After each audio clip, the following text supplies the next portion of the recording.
Oke. Baik, bismillahirrahmanirrahim. Assalamualaikum warahmatullahi wabarakatuh. Waalaikumsalam warahmatullahi wabarakatuh.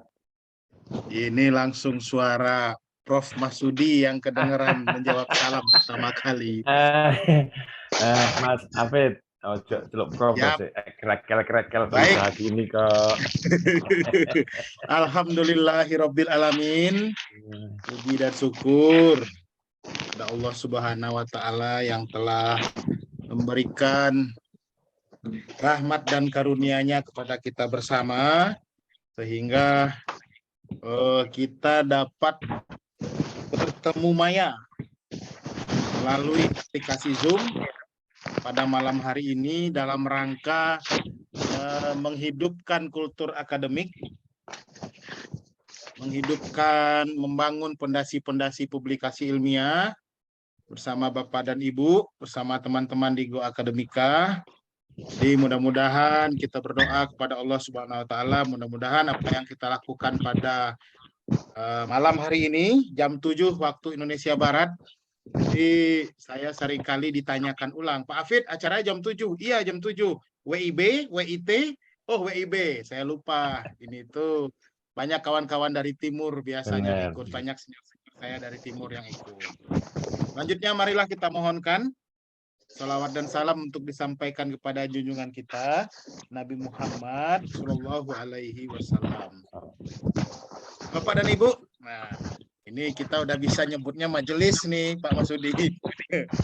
Pak dan Ibu member dari Majelis Ngaji Jurnal Ilmiah, para jamaah sekalian. Jadi saya cerita sedikit Bapak dan Ibu. Dulu pernah diprotes oleh teman-teman dari UKI, dari Universitas Kristen Indonesia. Ini kan ngaji jurnal. Ini kami yang Kristen nih boleh nggak ikut? Ya boleh kata saya. Ini mah hanya pemilihan katanya aja kebetulan yang pakai kata ngaji. Ini ngajinya nggak ngaji Al-Quran, nggak ngaji hadis juga. Atau saya bukan ahli di bidang itu. Jadi ngaji diambil dari kata kaji sebetulnya, membahas.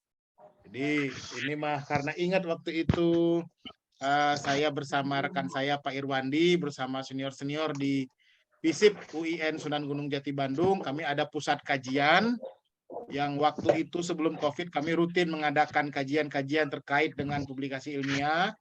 Lalu COVID datang, terhenti yang offline-nya, lalu mulai tumbuh yang online-nya. Nah, dibuka kembali ngaji jurnal ilmiah online ini karena memang saya mulai merintis kembali ngaji jurnal ilmiah yang offline di Fakultas Ekonomi dan Bisnis Islam UIN Sunan Gunung Jati Bandung. Itu dilaksanakan setiap hari Senin, setiap minggu di hari Senin jam 4 sore.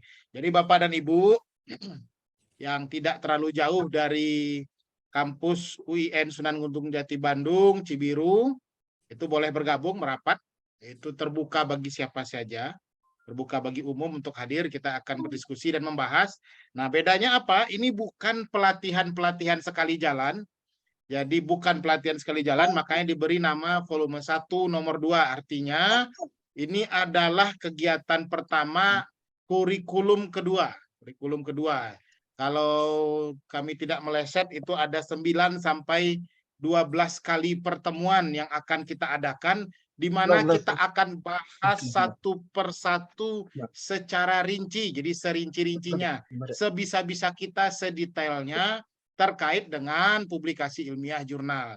Jadi bukan pelatihan sekali pelatihan, 2 jam pelatihan langsung jagoan menulis, enggak kayak gitu. Ini berkurikulum, yang mana kurikulumnya kami susun berdasarkan pengalaman kami selama ini menjadi konsultan publikasi ilmiah.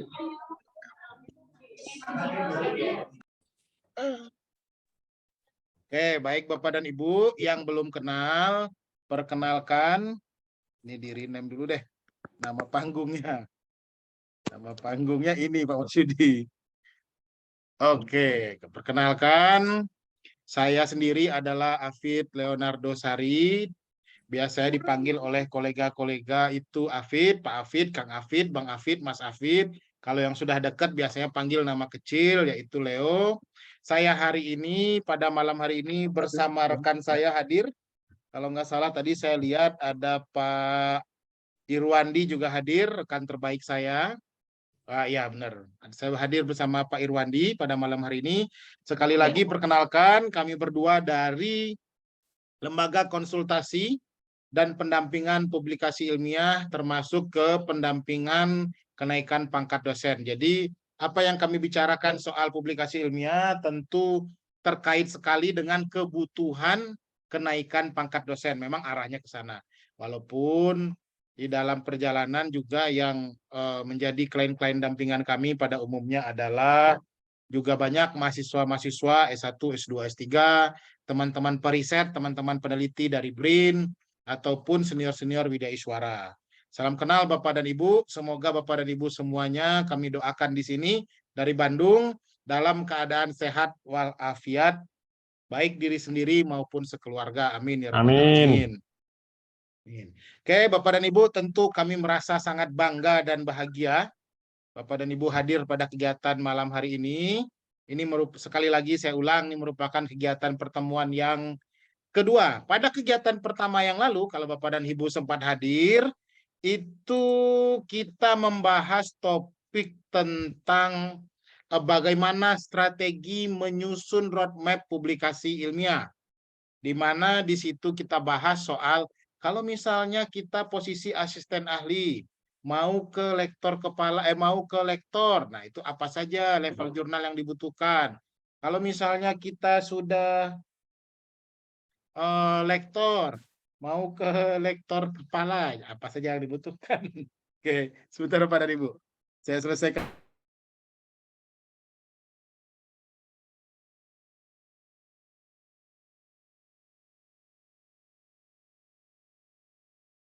Ya. Oke, baik Bapak dan Ibu, maka pada hari ini kita akan membahas soal seperti yang sudah di-share di flyer. Nah, ini dia, strategi menentukan jurnal ilmiah yang cenderung. Jadi, ini yang cenderung mudah ditembus tentu berdasarkan pengalaman dan praktik selama ini. Bapak dan Ibu yang saya hormati, sekali lagi kita ulas minggu yang lalu. Kami mengingatkan, satu, kalau ingin publikasi ilmiah jurnal, jangan memperturutkan nafsu publikasi ilmiah. Atau jangan terjebak pada masa pubertas publikasi ilmiah. Apa itu pubertas publikasi ilmiah? Pubertas publikasi ilmiah itu kayak gini. Misalnya orang rame Scopus, pengen terbit Scopus. Rame terbit Sinta 2, pengen terbit Sinta 2. Rame terbit Sinta 3, pengen terbit Sinta 3. Jadi publikasi ilmiahnya itu serampangan, tidak berdasarkan kebutuhan, tapi berdasarkan tren. Itu disebut dengan pubertas publikasi ilmiah. Apa yang lagi ramai atau setelah menghadiri pelatihan misalnya, lalu terkena motivasi dari motivator publikasi ilmiah, lalu pengennya terbitnya ke sana. Padahal secara teknis, secara aturan, secara situasi, belum membutuhkan terbit di jurnal level tertentu. Nah, oke, kita ulas. Kita masih akan bicara-bicara soal level dan kategori jurnal. Jurnal nasional akreditasi, jurnal internasional indeks menengah atau jurnal internasional yang diakui oleh Kemdikbud, lembaga pengindeknya, terakhir jurnal internasional bereputasi. Kenapa kita berputar-putar 4 level ini saja? Karena memang 4 level jurnal inilah yang akan menjadi patokan bagi kita menentukan target dari publikasi ilmiah. Nah, maka tentu Bapak dan Ibu sering melakukan seperti ini. Membuat artikel atau melakukan riset. Setelah dilakukan riset, dibuat artikel, udah jadi artikel, lalu bingung. Aduh ini submitnya kemana ya? Ini artikel dikirim kemana ya? Ini artikel ini kira-kira layaknya dikirim kemana? Kira-kira kalau artikel seperti ini bisa tembusnya kemana? Itu pasti bingung. Kenapa?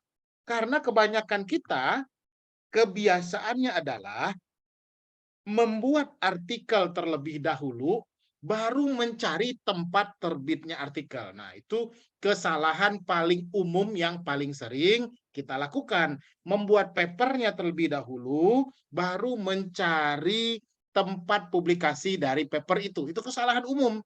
Kesalahan umum yang selalu dilakukan, yang sering kali dilakukan berulang-ulang. Itu ibaratnya Bapak dan Ibu membeli hiasan, misalnya membeli hiasan bunga artifisial terlebih dahulu, bawa pulang ke rumah, sampai di rumah bingung. Ini bunga mau ditaruh di mana? Nah, itu sering terjadi. Yang benar gimana? Yang benar kita cari dulu di mana spot, di mana titik yang akan kita isi. Misalnya di sudut meja kerja. Nah, setelah kita lihat, oh sudut meja kerja kondisinya seperti ini, cocoknya bunga yang mini-mini misalnya. Barulah kita berangkat membeli bunga artifisial tadi yang sesuai dengan tempat terbitnya bunga itu. Nah, itu kesalahan umum yang paling sering kita lakukan. Apa? Membuat artikel dulu, baru mencari target jurnalnya. Sementara itu, kalau itu kita lakukan, maka si artikel tadi akan kesulitan. Ini kira-kira cocoknya mana ya? Ujungnya apa? Ujungnya kita coba-coba. Coba ke sini, coba ke sini, coba ke sini, coba ke sini, coba ke sini. Iya, kalau percobaan itu bisa kita lakukan sekaligus, sementara itu percobaan itu tidak bisa kita lakukan sekaligus. Kita harus submit satu persatu. Nah, sehingga dibutuhkan strategi menentukan jurnal ilmiah yang cenderung mudah ditembus. Itulah yang akan kami bagikan berdasarkan pemahaman dan pengalaman kami selama ini.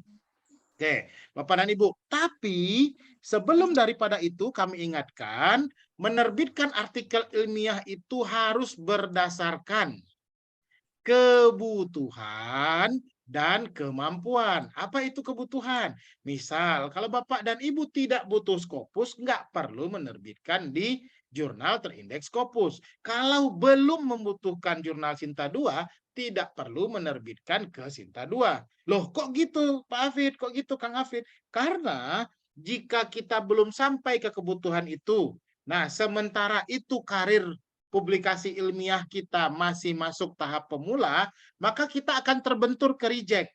Saat kita terbentur ke reject, kalau mental kita nggak kuat, membuat kita menjadi mundur. Nah, itulah yang menyebabkan orang, aduh ini susah, ini susah, ini susah. Kenapa susah? Karena ibaratnya anak SD langsung diuji dengan pelajaran anak SMA. Atau pemain sepak bola Liga Tarkam, nah saya dan Pak Irwandi sering menyebutnya, pemain Liga antar kampung diajak langsung main di Liga level 1 misalnya, atau Liga level Indonesia, atau Liga level Asia, atau Liga Champion. Nah, itu tentu tidak tempatnya. Maka dari itu penting sekali kita merumuskan, kalau Bapak dan Ibu ingat materi yang lalu, merumuskan roadmap publikasi ilmiah. Bagi Bapak dan Ibu yang tidak sempat mengikuti materi minggu lalu, nah, ini rahasianya, boleh cek rekaman kegiatan minggu lalu itu di YouTube, buka aja di YouTube Go Academica atau Go Akademika. Lalu cari di situ Majelis Ngaji Jurnal 1 pertemuan minggu yang lalu. Nah, tinggal ditonton ulang. Nanti akan di situ Bapak dan Ibu bisa mendapatkan informasi atau pengetahuan bagaimana menyusun roadmap publikasi ilmiah berdasarkan kebutuhan kenaikan pangkat. Oke, kita akan ulas soal jurnal nasional. Apa itu jurnal nasional? Saya coba share screen ke Bapak dan Ibu.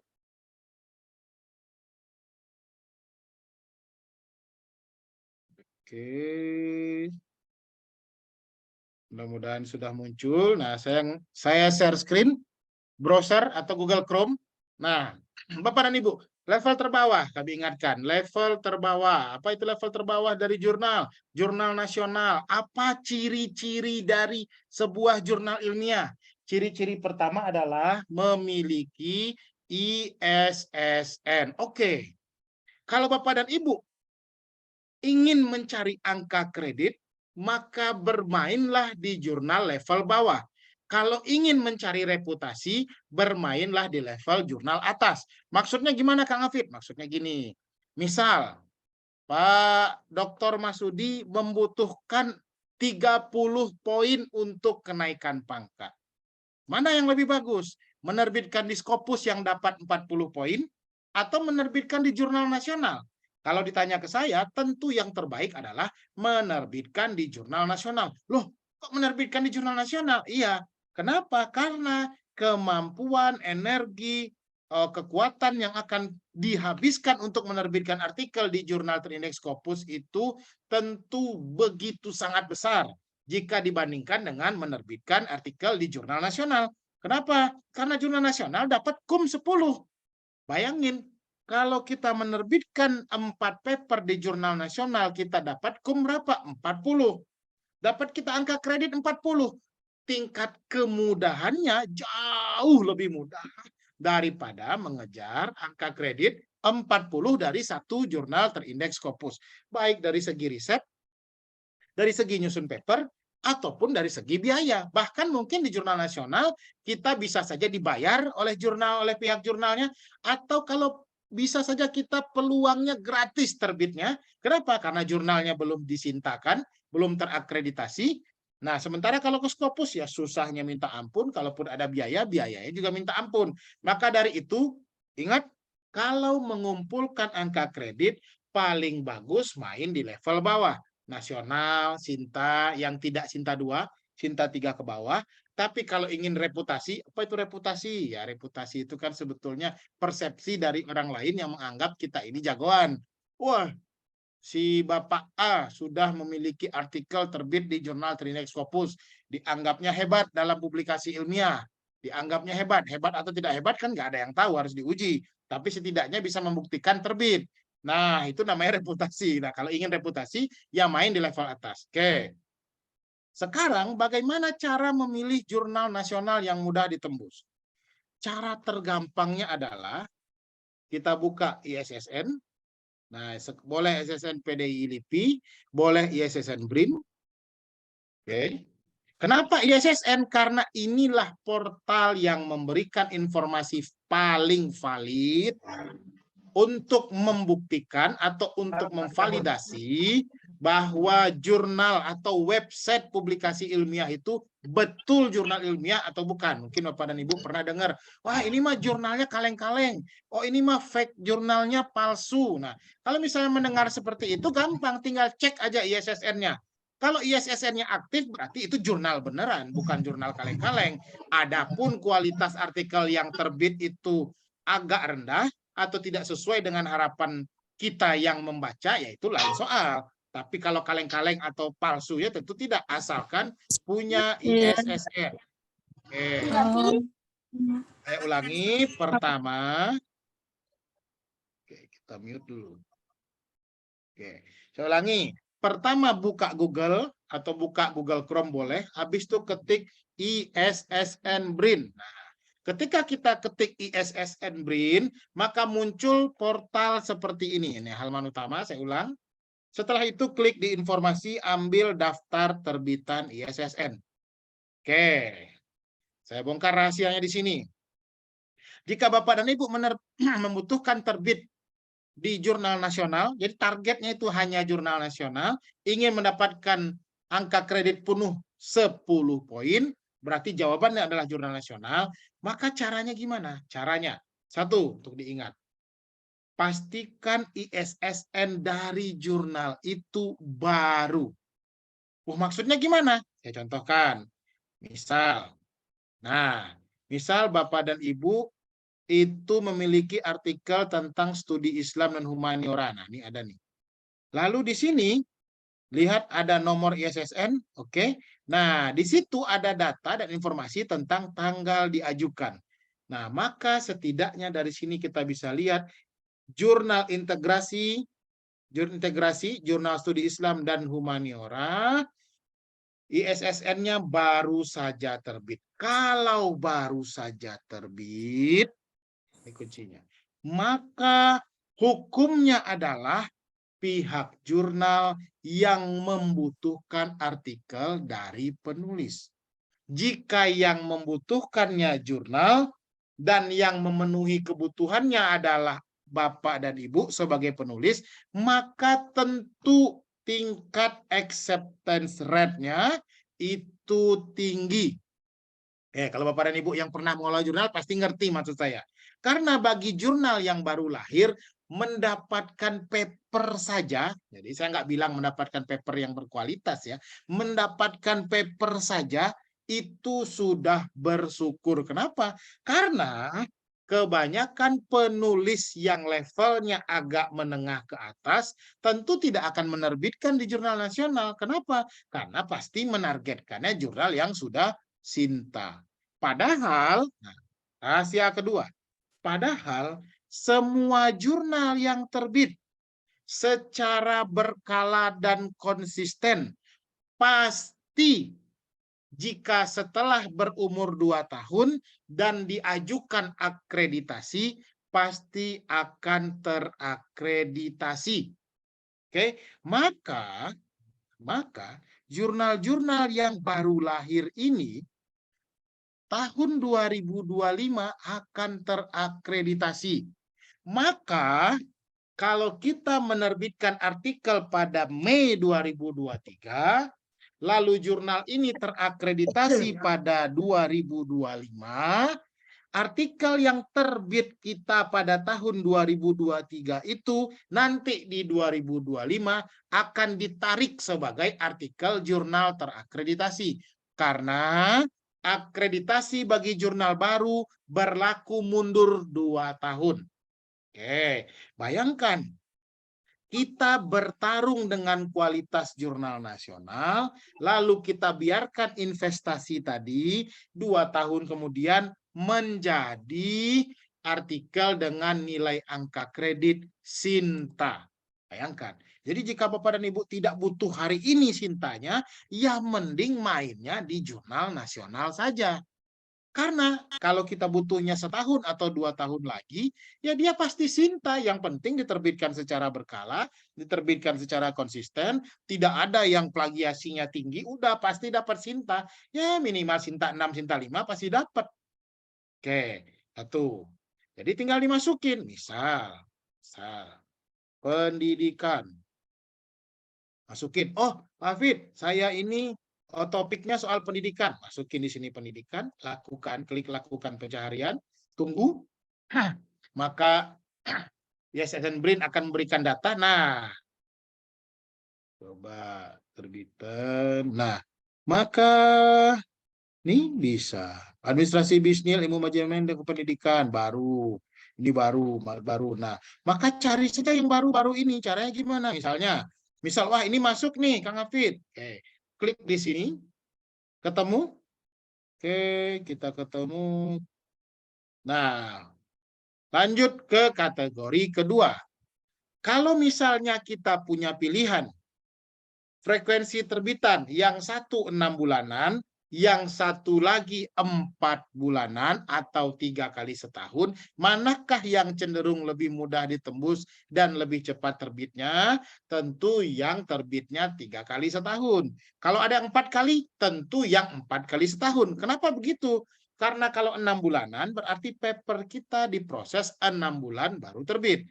Kalau 4 bulan proses kita diproses paling lama 4 bulan baru terbit. Kalau 3 bulanan atau 4 kali setahun, paper kita diproses paling lama 3 bulan dan terbit. Maka setelah kita memilih kapan ISSN-nya mulai ada, mulai lahir, akta kelahiran jurnalnya ini mulai ada, maka perhatikan frekuensi terbitan. Semakin sering terbitnya, semakin mudah dan semakin cepat artikel kita terbit. Oke, ini untuk jurnal nasional. Lalu berikutnya, nah kita tambahkan komponennya. Diklik di link yang sudah disediakan. Oke, nah ketika kita melihat si jurnal, oke, tampil nih misalnya jurnalnya. Hafid, jurnalnya diurus serius atau enggak nih? Nah, bisa kita lihat. Kita lihat dari tampilan jurnalnya. Oke, kalau misalnya klik editorial team, kita lihat. Nah, lanjut kita. 1, kapan ISSN-nya terbit. 2, berapa kali terbitnya dalam setahun. Nah, 3, mulailah kita masuk ke ekosistem publikasi ilmiah di jurnal tadi. Nah, kalau tampilannya begini, Editor in Chief, Profesor Safrul Muluk, Managing Editor, wow, Managing Editor. Nah, Board of Editor udah ada Scopus Edi, anggota editor ya. Berarti ini jurnal dikelola serius. Setidaknya dari segi kepengurusan atau pengelola jurnal ini serius. Kalau serius kayak gini, pasti mimpi dan cita-citanya terakreditasi Sinta. Tapi kalau targetnya Sinta berapa, saya nggak tahu. Tergantung nanti lihat kondisi. Oke, lanjut kita udah cek.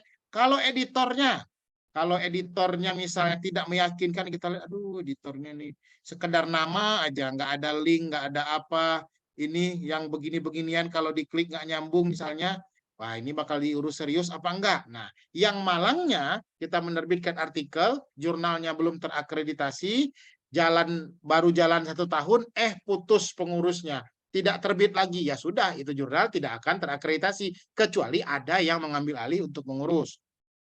Oke, berikutnya kita cek reviewernya. Oke, nah sudahlah cukup, ada profesor, Dr. Muhammad Darwis Dasopa, dah. Ini Padang Sidimpuan, ini UIN Syekh Ahli, nah ini UIN Araniri, ini UIN Araniri. Sementara penerbitnya adalah UIN Araniri. Berarti jurnalnya sudah memenuhi kategori jurnal nasional. Reviewernya tidak hanya dari satu kampus saja. Maka jika jurnalnya memenuhi kategori ini, jurnalnya sudah cakap, akan diurus serius sampai terakreditasi 2 tahun lagi. Tuh. Lalu yang kedua, kita bisa main ke arsip. Main ke arsip. Ini volume 1 nomor 1, Februari terbitnya. Nah, kita lihat. Setidaknya jurnal tadi menerbitkan 5 paper. Setidaknya itu.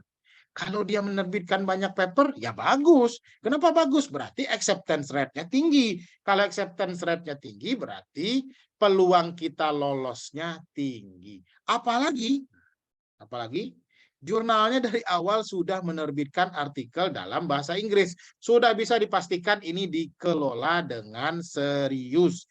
Nah, kalau ketemu yang begini, cocok, pas bulannya submit. Oke, lanjutnya.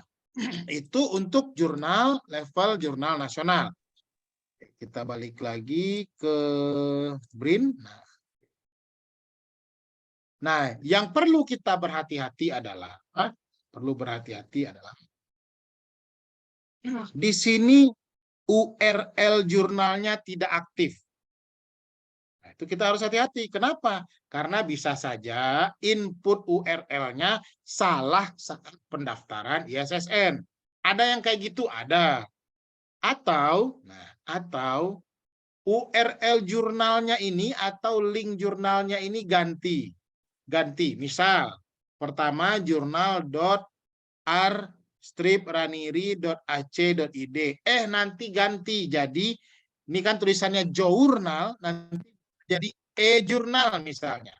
Nah, itu yang harus kita hati-hati. Jadi kita harus cek satu persatu untuk menentukan apakah jurnal tadi layak untuk tempat terbit dari artikel kita.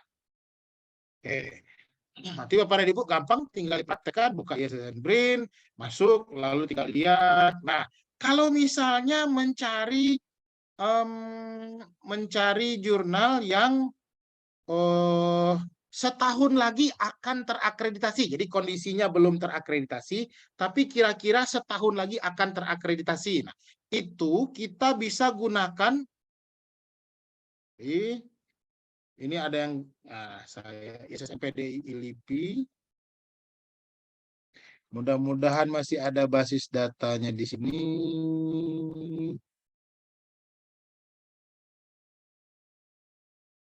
Oke, saya coba cari. Kalau di ISSN PDI ILIPI, itu kita bisa melakukan sortir dari tahun diusulkan.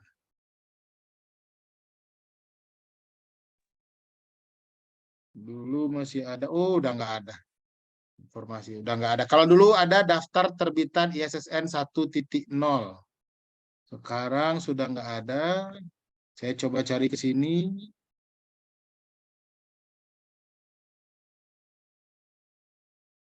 Udah nggak ada berarti. Kalau dulu ada, kalau dulu kita bisa menyaring dari tahun diusulkannya ISSN tersebut. Berarti kalau sekarang kita harus cari secara manual. Oke. Nanti kalau Bapak dan Ibu, saya pengen dapat jurnal nasional yang kira-kira 1 semester atau 2 semester lagi dia akan terakreditasi. Gampang. Kita tinggal lihat kapan ISSN-nya terbit. Di sini ada sortir, kayaknya nggak ada deh nggak sortirnya.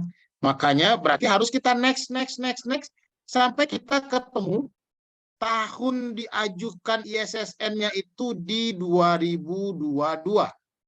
Di 2022. Kalau di 2022 berarti di 2024 dia sudah terakreditasi. Kalau misalnya ISSN-nya diperoleh di 2021 akhir, berarti di 2023 akhir sudah bisa mengajukan akreditasi. Intinya bisa mengajukan akreditasi 2 tahun setelah ISSN terbit. Itu menurut aturan untuk akreditasi jurnal. Nah, maka Bapak dan Ibu bisa cari-cari di situ. Kalau mau cari yang baru, yang mudah ditembus, ya yang ISSN-nya baru. Kalau mau cari yang sebentar lagi terakreditasi, maka tinggal dilihat dari ISSN-nya, yang ISSN-nya itu hampir 2 tahun umurnya. Kalau sudah 2 tahun gimana? Kalau sudah 2 tahun umumnya. Kalau sudah 2 tahun umumnya itu sudah diajukan terakreditasi Sinta. Kalau dia sudah Sinta, tentu keketatan, jadi saringannya terhadap artikel lebih ketat daripada yang belum Sinta. 1. Kita lanjutkan, itu untuk jurnal nasional, tidak terlalu susah. Kita balik ke materi PowerPoint tadi. Nah, sekarang kita lanjut. Jurnal nasional terakreditasi. Untuk jurnal nasional terakreditasi, nah, jadi saya ada dapat WA kemarin dari salah satu member grup, sepertinya mahasiswa, Kak, saya dapat tugas membuat makalah kalau nggak salah, tapi saya disuruh mendownload artikel dari jurnal Sinta. Caranya gimana ya? Karena memang nama jurnal Sinta lebih terkenal daripada nama jurnalnya sendiri. Sementara sebetulnya nggak ada jurnal Sinta, adanya jurnal nasional terakreditasi Sinta. Maka kalau kita bicara Sinta, tidak akan pernah terlepas dari web berikut. Oke, yang tadi kata kuncinya ISSN BRIN, ini untuk Sinta. sintakemdikbud.go.id. Jadi kalau mau cari jurnal terakreditasi Sinta di sini, tampilan awalnya biasanya begini. Kemdikbud.go.id, nah ini ada banyak. Ini Sinta versi 3. Sebelum ini ada Sinta versi 2, agak berbeda. Kalau di Sinta versi 3, kelebihannya adalah sinkronisasi. Ada data-data yang lengkap, lalu ada pengelompokan jurnal terindeks Scopus, kuartil, ada datanya juga di sini. Tapi kalau untuk mencari peringkat Sinta di sini agak tricky. Oke, di mana kita cari? Pertama boleh klik di sini. Nah, klik di sini. Klik jurnal. Bisa di sini, lalu ketik nama. Gini bisa.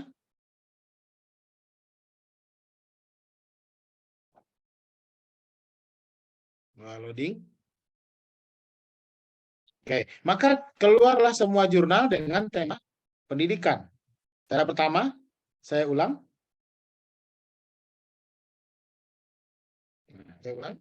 Ambil di sini, klik jurnal, masukin topik, masukin bidang keilmuan. Jadi bukan masukin judul laporan penelitian atau judul skripsi, judul tesis, judul disertasi. Enggak, bidang keilmuan yang dimasukin. Kesehatan. Enter. Maka keluar semua jurnal yang nama jurnalnya mengandung kata kesehatan. Dan bisa saja jurnal yang lain yang tidak mengandung kata kesehatan pada nama jurnalnya juga menerima artikel kesehatan. Itu 249. Oke. Atau cara berikutnya, source, ambil di sini, klik jurnal. Oke. Nah, kalau udah begini, kita akan masuk kepada penyaringan atau filter. Klik di filter. Oke. Masuk kita. Cenderung mudah ditembus. Saya jelasin. Sinta 6 dan Sinta 5 itu angka kreditnya sama kalau untuk dosen. Sama-sama 15. Ini aturan terakhir ya. Nggak tahu nanti kalau berubah di pertengahan tahun. Karena Permenpan nomor 1 tahun 2023. Nggak tahu nanti itu berubah. Tapi yang pasti sampai sekarang ini aturannya. Sinta 3 dan Sinta 4 angka kreditnya sama-sama 20. Sinta 2 angka kreditnya 25. Sinta 1 yang belum Scopus angka kreditnya 25. Sinta 1 yang sudah Scopus belum punya impact factor angka kreditnya 30. Sinta 1 yang sudah Scopus, yang sudah memiliki impact factor, angka kreditnya 40. Oke. Saya kasih kata kuncinya. Kalau kita membutuhkan terbit di Sinta,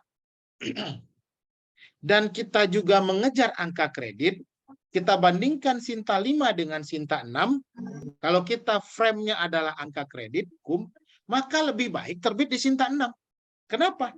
Karena terbit di Sinta 6 angka kreditnya 15, terbit di Sinta 5 angka kreditnya 15. Sementara menembus Sinta 6 tentu cenderung lebih mudah daripada menembus Sinta 5. Oke? Angka kredit sama, ada yang lebih mudah, ya udah yang lebih mudah kita pilih. Wah, tapi kan Sinta 6, ya nggak ada masalah. Tetap aja 15 poin kalau kita mengajukan kenaikan pangkat. Tetap aja poinnya 15. Apa bedanya dengan Sinta 5? Ya, tapi saya pengen gaya ya. Kalau pengen gaya beda lagi urusannya. Masa iya Sinta 6? Nah, ya itu beda lagi urusannya. Tapi kalau kita pakai kacamata ideal dari POPAK, angka kreditnya sama, buat apa cari yang susah? Oke. Maka bisa diklik di sini. Nah, klik di sini, filter jurnal. Oke. Nah, kalau udah begini, maka keluarlah semua jurnal yang terakreditasi Sinta 6. Nah, untuk Bapak dan Ibu ketahui, ini saya perbesar, bayangkan ada 333 jurnal terakreditasi Sinta 6. Banyak nggak? Banyak lah. Loh, kok banyak ya? Jumlah jurnalnya masih lebih banyak daripada jumlah paper yang kita punya. Bapak dan Ibu, saya yakin nggak ada Bapak dan Ibu yang hadir pada malam hari ini punya 300 paper. Saya nggak yakin. Pasti nggak punya 300 paper. Sementara ada 300 jurnal Sinta 6 yang mana karena dia Sinta 6, kalaupun riset kita bukan riset lapangan, kalaupun kita hanya membuat studi literatur, itu masih tembus ke Sinta 6. Oke, maka berarti setidaknya kita bisa menerbitkan 4-6 artikel di Sinta 6 dalam setahun atau 3 artikel dalam satu semester. Kenapa? Ya karena kan risetnya nggak perlu riset lapangan. Studi literatur aja buat cari fenomena, studi literatur beres, submit ke Sinta 6. Ada banyak Sinta 6 dan jurnal-jurnal Sinta 6 itu juga menunggu paper dari Bapak dan Ibu. Cuman karena tidak ada belum saling ketemu gitu antara Bapak dan Ibu yang miliki artikel dengan si pihak pengelola jurnal. Jadi ya kayak gini jadinya sekarang. Kita nggak tahu submit kemana, mereka juga nunggu-nunggu. Apa buktinya pihak jurnal menunggu-nunggu artikel? Nah, buktinya pihak jurnal memasang pengumuman call for paper. Itu membuktikan bahwa pihak jurnal membutuhkan artikel dari Bapak dan Ibu. Bahkan call for paper-nya dipasang di tempat iklan. Banyak. Saya banyak kenalan akun-akun Instagram yang besar, yang influencer, yang mana kalau posting di situ, iklan di situ berbayar. Nah, bayangin, Sinta 2 pun kadang-kadang masih masang iklan. Itu membuktikan bahwa pihak jurnal juga masih membutuhkan artikel. Cuman kita aja kadang-kadang yang ngerasa, aduh saya nggak pede nih submit ke sini, nggak pede submit ke sini. Nah, ini kita menemukan Sinta 6. Oke. Hanya di sini dia mengkategorisasi berdasarkan bidang ilmu, dicampur-campur. Yang penting Sinta 6. Oke. Maka kita lanjut. Kalau Bapak dan Ibu ingin mengkategorisasi, nah ini kelemahannya. Kalau di Sinta, kategorisasi bidang keilmuannya hanya ada agriculture, engineering, art, health, science, ekonomi, humanity, social, education, religion. Jadi masih cukup umum. Yang bagus di mana? Yang bagus di Garuda Kemdikbud, cukup banyak. Oke, nah ini sangat sedikit. Oke, anggap aja saya orang ilmu sosial ingin cari jurnal Sinta 6. Klik di sosial, filter jurnal. Biarkan. Nah, maka kita akan ketemu jurnal Sinta 6 yang menerima artikel bidang sosial. Ada berapa? Ada 7. Tapi apakah lebih dari ini jurnal Sinta 6 yang menerima jurnal sosial? Saya yakin lebih dari ini. Ini berdasarkan apa? Berdasarkan ini. Ini dia. Oke, kita udah ketemu nih. 7 menerima artikel sosial Sinta 6. Dari sini kita masih punya cara untuk menentukan yang mana yang cenderung mudah ditembus. Kenapa yang cenderung pakai kalimatnya? Karena kalau saya bilang mudah ditembus, ibarat memberi kepastian. Kalau cenderung, berarti ada hitung-hitungannya. Oke, kita scroll ke bawah. Cari yang level terbawah. Kalau ini masuk, berarti inilah yang paling mudah ditembus. Loh, kenapa cari level terbawah? Karena di sini terlihat skor dari jurnal. Skor dari jurnal menentukan peringkatnya ada di Sinta 6, tapi ada di peringkat keberapa. Nah, itu. Jadi cari yang ke bawah. Makin ke bawah, secara teknis, secara teori, makin mudah ditembus. Oke, kita nggak ingin cari yang sosial. Kita pengennya mencari berdasarkan bidang ilmu yang tidak ada di subjek area tadi. Misalnya kita tulis langsung pendidikan. Tadi filternya sudah kita klik di Sinta 6. Nah, kalau udah ditulis pendidikan, jangan diklik filter, klik enter. Jadi bukan di filter. Oke. Maka ketemulah jurnal Sinta 6 yang menerima artikel pendidikan. Pendidikan antropologi, keislaman dan pendidikan. Manakah yang mudah ditembus? Sekali lagi jurusnya scroll ke level terbawah. Ini ada 52, berarti langsung klik di 5. Nah, masih ada halaman ke-6, klik di halaman ke-6. Maka mulailah menyasar dari level terbawah. Makin ke bawah levelnya, makin cenderung mudah kita tembus. Kenapa? Karena itu menggambarkan peringkatnya dalam Sinta. Oke, dari situ, kalau pengen cari Sinta 5 gimana? Tinggal kita ganti filternya. Atau cari Sinta 5 dan Sinta 6. Sit, klik filter jurnal. Oke, keluar jurnal Sinta 5. Ada berapa jurnal Sinta 5? Ada 2.307. Bayangin, ada 2.307 jurnal terakreditasi Sinta 5. Tinggal kita mau nggak nguliknya, mencari, menemukan mana tempat yang cenderung mudah ditembus. Masih pakai rumus yang sama. Cari bidang keilmuannya. Oke, misalnya cara manajemen. Enter. Masuk ke bidang keilmuan. Ada 111 bidang ilmu manajemen yang nama jurnalnya mengandung kata manajemen, yang peringkatnya Sinta 5, yang angka kreditnya 15. Oke. Setelah ini apa lagi? Setelah ini seperti biasa, kita next sampai ke level belakang. Kalau nggak mau next level belakang, ya sudah. Tinggal kita cek satu persatu mana yang terbitnya dalam setahun itu lebih dari 2 kali, atau kita cek misal gini. Saya berikan contoh. Ini teknik submit. Oh, 2019. Nah, kalau ketemu yang gini gimana? Kalau ketemu yang gini berarti kita tidak submit lagi. Kenapa? Berarti Sintanya berhenti. Nah, ini ilmu tambahan. Berarti Sintanya berhenti di 2019. Di 2020 gimana? 2020 sepertinya tidak Sinta lagi. Sepertinya sudah tidak akreditasi, tapi masih lebih baik kita cek lagi. Ini ada yang aneh, saya tunjukin kepada Bu.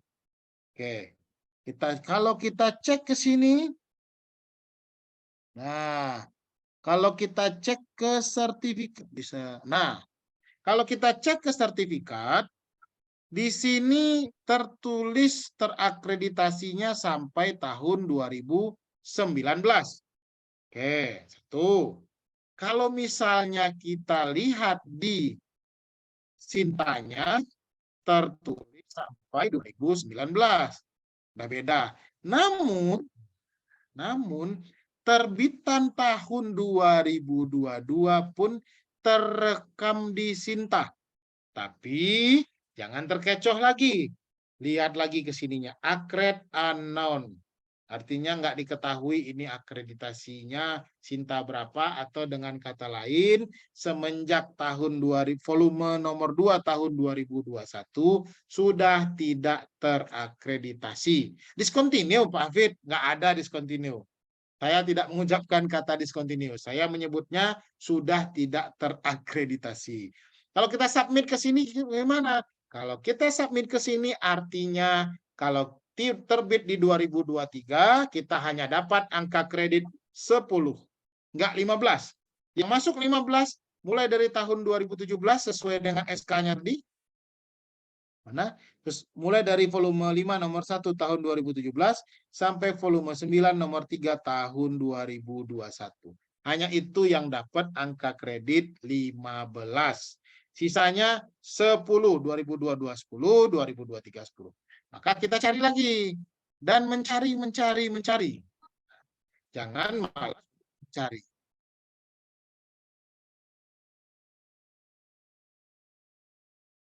Oke, kita coba ini. Mudah-mudahan sudah aktif.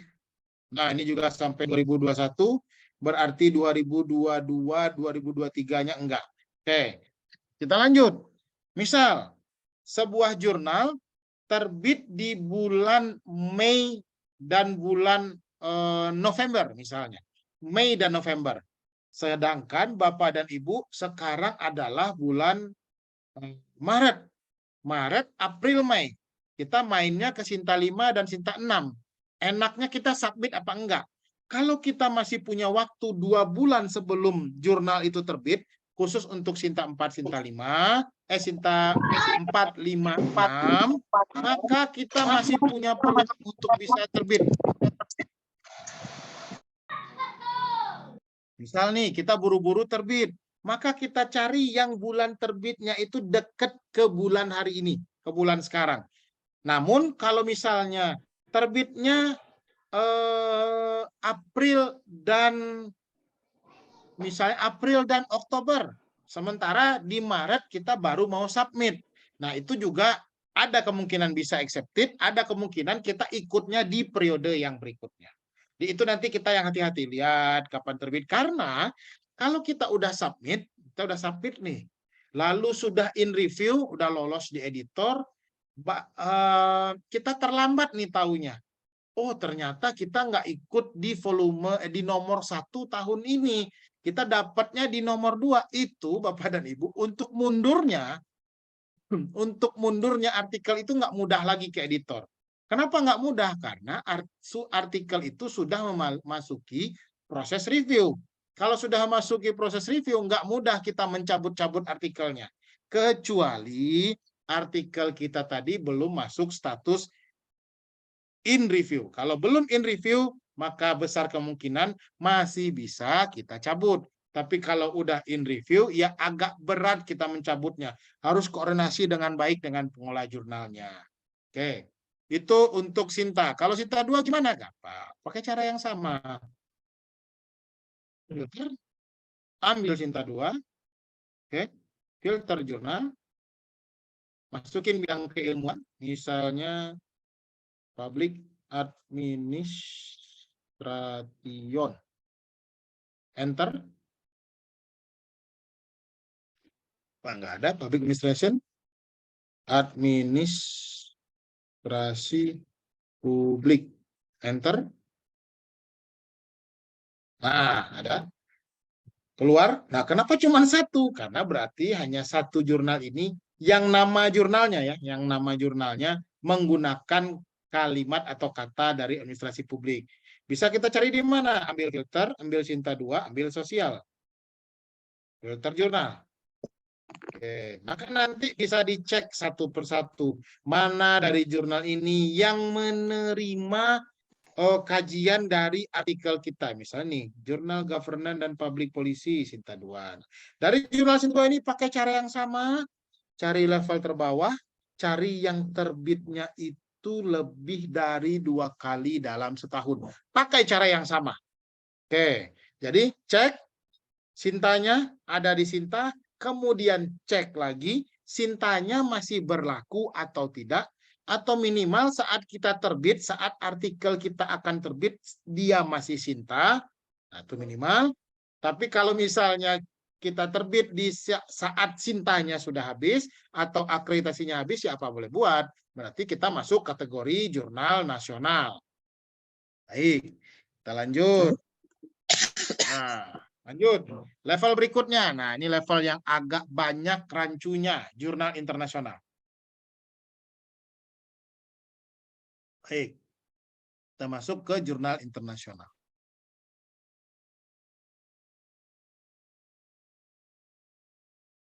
Oke, jurnal internasional. Nah, kalau jurnal internasional Bapak dan Ibu harus hafal ini ya, harus hafal. Supaya nggak kena jurnal odong-odong, jurnal kaleng-kaleng, atau jurnal palsu. Satu, jurnal internasional memang sebahagian besar berbahasa Inggris. Tetapi tidak semua jurnal berbahasa Inggris adalah jurnal internasional. Syarat pertama, jurnal itu internasional, terbit dalam bahasa PBB, salah satunya bahasa Inggris, bisa Arab, Tiongkok, Spanyol, Prancis, saya lupa, Portugal atau apa gitu, lupa. Yang pasti yang paling sering itu adalah bahasa Inggris. Satu. Lalu yang kedua, kalau nama jurnalnya menggunakan kata internasional jurnal, itu tidak membuat jurnal itu otomatis masuk kategori internasional. Ini hati-hati, ini biasanya yang generasi senior nih sering ketipu, yang agak belum friendly dengan teknologi, membaca nama jurnalnya European atau Eropa Jurnal Social Science misalnya, melihatnya wow ini jurnal dari Eropa, waduh, enggak gitu, hati-hati dari namanya. Nah, satu berbahasa PBB, umumnya berbahasa Inggris, satu. Lalu yang kedua, kita cek ekosistemnya. Apa itu ekosistem publikasi ilmiah di jurnal? Editor berasal minimal dari 3 negara. Maka sempatkan waktu atau pastikan kita cek editor. Oke, cek. Kita cek editornya. Misal, jurnal yang kami handle, yang kami kelola. 1 Indonesia, 1 negara. 2 Singapura, 2 negara. 3 Vietnam, 3 negara. 4 USA. Udahlah, udah lebih. Aman nih editornya. Editor udah berasal lebih dari 3 negara, masuk kategori internasional. Tapi belum final. Cek lagi. Peer reviewer, dewan reviewernya. Cek dulu. Harus berasal dari 3 negara atau lebih. Nah, misal 1 Indonesia, 2 Turki, 3 Kanada, 4 Malaysia. Udahlah, udah lebih aman. Masuk kategori kedua, jurnal internasional, tapi belum final. Bahasa Inggris udah, editor internasional lebih dari 3 negara udah, reviewer 3 negara lebih udah. Selanjutnya lihat autornya. Ini dia, lihat autornya. Autornya atau penulisnya harus berasal lebih dari 3 negara atau lebih. Kalau kurang oleh tim PAK di Kemdikbud, sepengalaman dan pengetahuan kami, dianggapnya tidak internasional. Oke. Indonesia, bukan Indonesia, bukan Indonesia, 2, 3, dah lebih. Sudah lebih dari 3 negara berarti masuk kategori internasional. Nah, setelah masuk kategori internasional, belum selesai urusannya. Cek lembaga pengindeks.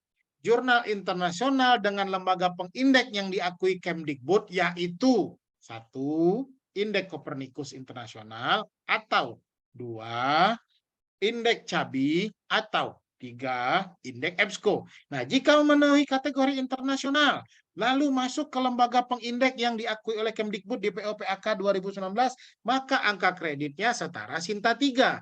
Berapa? 20 poin. Ada nggak jurnal internasional di atas itu lagi kategorinya? Ada. Nanti, jurnal internasional bereputasi tidak berimpact faktor namanya. Nah, Bapak dan Ibu, ketika sudah melihat atau memeriksa author, editor, reviewer 3 negara lebih, belum berhenti sampai di situ. Cek lagi lembaga pengindeks. Nah, ketika cek lembaga pengindeks, jangan hanya berhenti di gambarnya saja. Nah, penyakit orang kita umumnya terpesona oleh gambar. Oh, ada logo Copernicus. Berarti benar ini terindeks Copernicus. No, jangan langsung percaya. Jangan langsung percaya. Cek dulu. Kalau jurnal yang baik, ketika kita klik logo lembaga pengindeksnya, dia akan nyambung ke link indeksnya. Nah, itu jurnal yang dikelola dengan baik. Ini kita cek. Nyambung nggak ke lembaga pengindeks? Kalau nggak, malu saya nanti.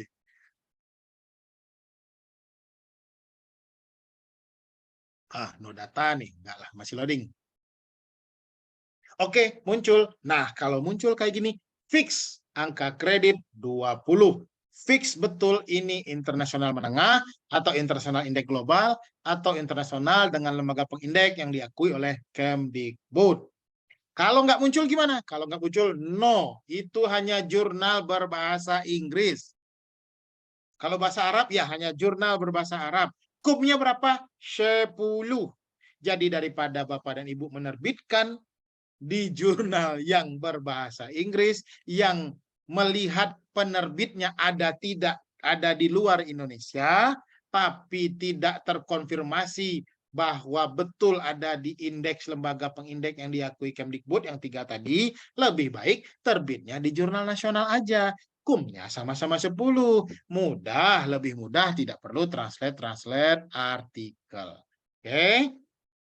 Nah, kalau ingin mencari yang lain gimana?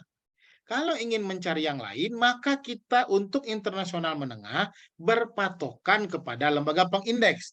Lembaga pengindeks yang paling mudah untuk menemukan jurnal internasional adalah Indeks Copernicus, sepengalaman saya. Kalau Bapak dan Ibu punya pengalaman yang lain, mungkin nanti boleh melengkapi. Oke, kita buka Indeks Copernicus, misalnya buka di Google, Indeks Copernicus. Nah, muncul, ini dia logonya kayak gini, IC Jurnal Master List Indeks Copernicus. Klik di sini. Dihantarkannya kita ke websitenya. Ini lembaga pengindeks dari Rusia. Lalu klik di sini. Nah, setelah seperti ini ada 2 cara. Pertama, cara validasi. Cara validasi apa, Bapak dan Ibu? Misalnya mendapatkan email call for paper dari pengolah jurnal di luar negeri. Nah, jangan buru-buru bahagia, buru-buru bangga, karena harus dicek dulu. Oke, misalnya dapat email. Nah, ketika kita dapat email, apa yang kita lakukan? Cari ISSN jurnalnya, ambil ISSN jurnalnya, angkut ke sini, masukin, saya lupa dipakai strip atau enggak. Nah, kalau udah gini, angkut ke sini, masukin ISSN-nya, search. Oke, berarti nggak pakai strip.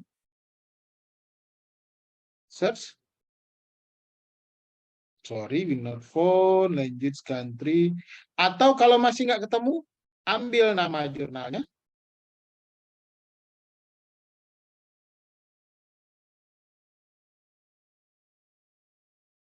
Masukin ke sini. Nah,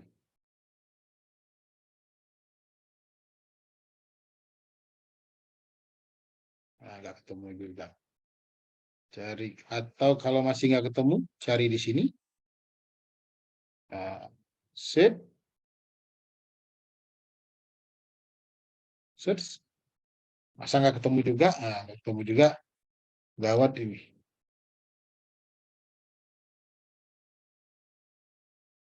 Dua 2021. Oh, soal spending. Oke, kalau masih nggak ketemu, balik ke sini. Nah, ini kalau ingin mencari berdasarkan bidang ilmu. Misalnya bisnis, manajemen, dan akunting. Misalnya bisnis dan internasional manajemen, manajemen studies. Oke, dapat.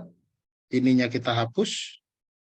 Tidak berdasarkan ini, tidak berdasarkan ini. Lalu cari negara. Misalnya Austria. Austria. Oke, sudah dapat. Bahasanya Inggris. English. Oke. Tadi. Wah, lagi error berarti. Nah, berarti ini lagi error. Biasanya temu. Biasanya pasti ketemu. Berarti ada error di server dari Copernicus-nya. Kalau Bapak dan Ibu ingin cari kira-kira tadi teknisnya seperti itu, masukkan bidang ilmunya, masukkan bahasa, masukkan negara, atau cari negara-negara yang lain. Intinya dia harus ada di Indeks Copernicus. Kalau Cabi EBSCO gimana? Kalau Cabi dan EBSCO, saya secara pribadi jarang lah, sangat jarang menggunakannya. Kenapa? Karena tidak mudah mengaksesnya. Oke, itu untuk internasional menengah. 1, author, editor, reviewer, 3 negara lebih, 2 berbahasa Inggris, 3 ada di lembaga pengindeks, Copernicus atau Cabi atau EBSCO. Oke, kita masuk ke jurnal. Nah, ini dia. Jurnal internasional bereputasi. Oke, untuk jurnal internasional bereputasi ada beberapa website yang kita butuhkan. Pertama, scopus.com. Yang kedua,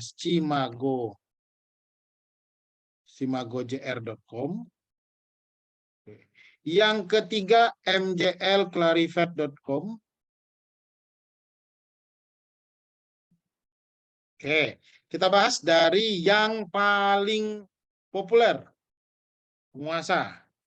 Oke, ketika Bapak dan Ibu sudah buka scopus.com, lalu klik source, maka di situ keluarlah. Inilah Scopus. Scopus adalah lembaga pengindeks produk dari Elsevier. Produk dari perusahaan yang berdiri ratusan tahun yang lalu,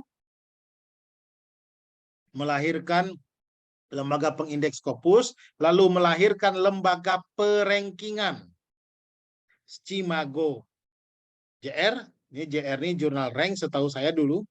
Nah, atau Bapak dan Ibu kan kayak kami di UIN sedang berbangga yaitu sebagai PTKIN UIN peringkat 1 berdasarkan data Cimago Institutional Rank kalau nggak salah UIN tuh. Kami cukup bangga juga. Oke.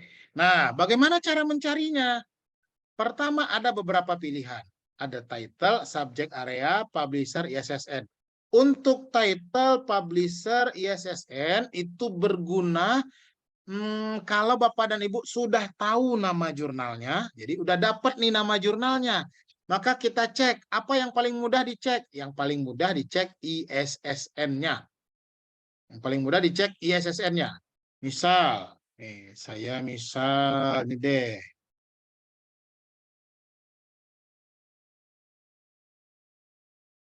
Nah, misal ini jurnalnya. Res Militaris. Oke. Pertama yang harus kita lakukan apa? Mencari ISSN. Nah, dapat nih ISSN. Copy ISSN-nya. Lalu angkut ke Scopus, masukin ke sini. Tapi saya ragu pakai strip atau enggak. Di sininya udah kita atur duluan ISSN, masukin ISSN. Jadi ini untuk kondisi apabila Bapak dan Ibu tahu jurnalnya. Ini kalau tahu jurnalnya. Oke, ketemu. Nah, udah dapat. Muncul kayak gini. Nah, klik di nama jurnalnya, muncul. Oke, kita bahas. Kalau di sini tertulis present, berarti tidak discontinue. Kalau di sini tertulis present. Tapi kalau di sini misalnya tertulis, sebentar, apa ya, kemarin itu CEMJ. Ada, kalau misalnya di sini tertulis, ada juga yang tertulis di sini 2022. Sebentar, saya coba cariin contohnya. CEMJ kalau nggak salah.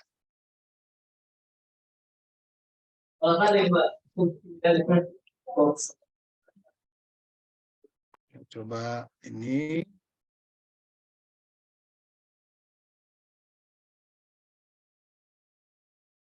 Oke.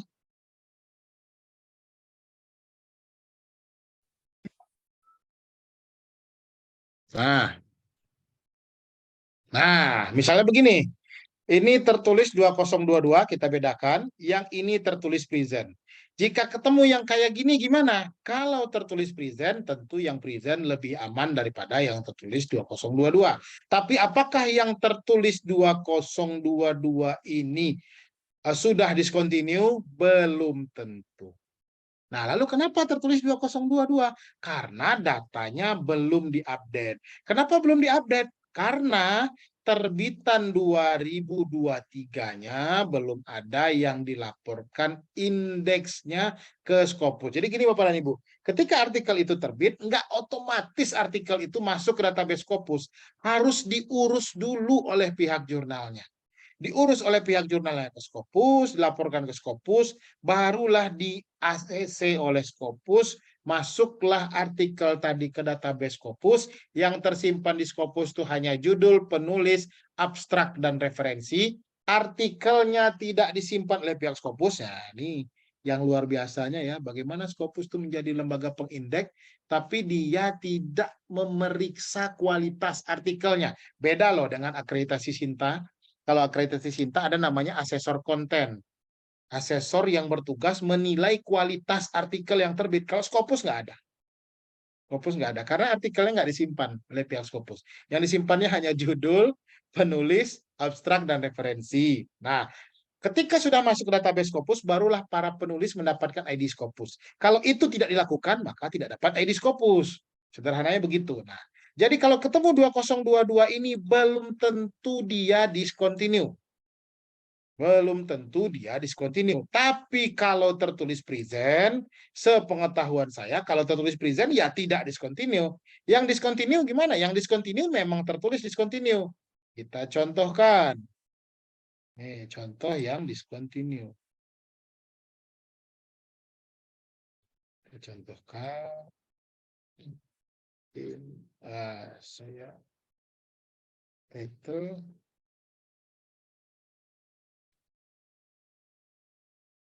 jurnal.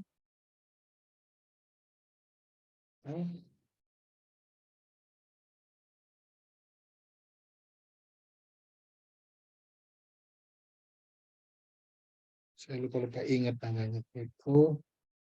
Oh, enggak.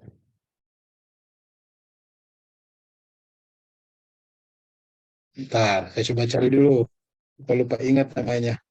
Nama jurnalnya. Siku Sosial Jurnal. Nah, ini.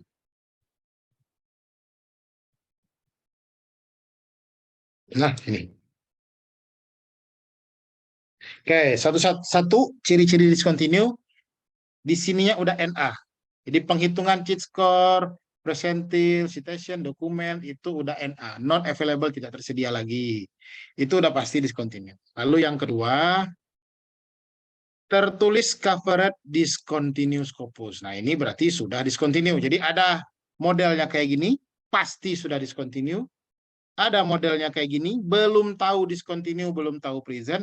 Nah, kalau kayak gini gimana? Kalau kayak gini bisa menunggu, bisa dengan cara menunggu, atau bisa dengan cara nanya ke pihak Scopus. Ini masih terindeks atau enggak? Lalu, atau yang tertulis kayak gini, kalau present ya udah aman. Aman sampai kapan? Ya nggak tahu juga, aman sampai discontinue. Oke, kita balik lagi. Itu untuk memvalidasi, mulai dari validasi dari nama jurnal yang kita temukan atau ISSN yang kita temukan.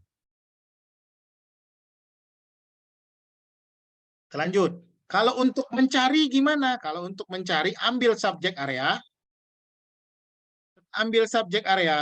Nah, klik di sini, tinggal kita cari bidang ilmu kita. Kita bidang ilmunya apa? Misal, bidang ilmunya religious studies. Centang di sini, apply. Oke, belum selesai. Berarti kalau kita cari yang religious studies, ada 684 jurnal yang pernah terindeks oleh Scopus. 684. Apakah dari 684 ini semuanya masih terindeks? Tidak. Pasti ada yang sudah discontinue. Oke. Setelah itu, di sini ada pilihan. Display only open access journal. Oke. Pilih open access. Kenapa? Kalau open access sudah pasti berbayar. Siapa yang bayar? Autor yang bayar. Nah, kebanyakan autor. Kalau autor yang bayar, maka acceptance rate-nya tinggi. Maksudnya lebih tinggi daripada jurnal yang gratis. Oke, lanjut. Pilih Q 4. Kenapa Q 4? Ya, tentu Q 4 lebih mudah nembusnya daripada Q 3. Oke, bentar ya. Nah, lalu berikutnya pilih jurnal. Oke, centang. Lalu apply. Nah, ketemulah. Ada 13 yang menerima, yang masuk ke subjek religious studies, yang open access, yang key 4, yang dia jurnal. Oke, kalau kita udah ketemu kayak gini, yang mana yang kita pilih? Caranya gini, klik di cheat score, set, maka dia tampilkan yang cheat score-nya paling rendah. Oke, dapat, klik di, anggap ini. Nah, anggap ini, kita pilih ini. Oke, tertulis 2022. Nah, kalau tertulis 2022 kayak gini, belum tentu dia sudah discontinue. Nah, cek ke sini. Oke, memang kenapa belum present ya? Karena belum ada artikel yang dia indeks selama tahun 2023. Nggak mungkin ditulis present kalau artikelnya belum ada yang diindeks. Karena yang diindeks, ya karena yang menyebabkan present itu ya artikel yang diindeks pada tahun itu. Oke, anggap ini masih aman. Tidak discontinue. Lanjut kita klik di sini. Homepage. Maka mudah-mudahan, nah ini saya sebut mudah-mudahan, nggak selalu juga homepage itu kalau diklik menuju ke jurnalnya. Oke, sudah kita dihantarkanlah ke jurnalnya. Udah pasti keempat nih, keempat. Bisa nggak di Simago berbeda? Bisa aja. Nah, maka kita lanjutkan, ambil ISSN-nya, copy. Kita ambil, kita cek di Simago, paste di sini, enter, cari. Nah, nggak muncul nih. Coba hilangin spasinya. Enter. Masih nggak muncul. Kalau masih nggak muncul, coba masukin ISSN-nya.